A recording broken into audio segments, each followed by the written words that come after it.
शरद पवारांच्या नादी लागणं म्हणजे दाऊद इब्राहिमच्या नादी लागणं. प्रकाश आंबेडकरांनी शरद पवारांवर हा निशाणा साधलाय.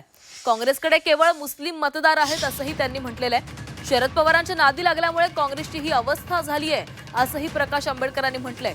परभणीतील प्रचार सभेत ते बोलत होते.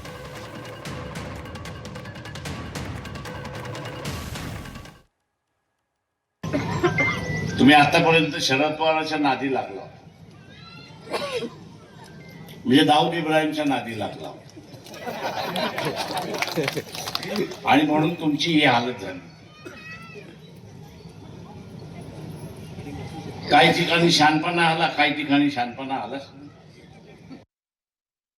मी काँग्रेसवाल्यांना तेच म्हणत होतो की तुमच्याकडे आता राहिलेला मतदार एकच राहिला, तो मुसलमान.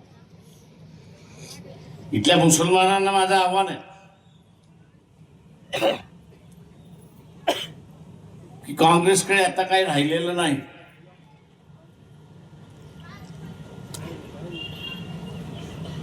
काँग्रेसकडे एका काळी मतदार होता, तो आता राहिलेला नाही.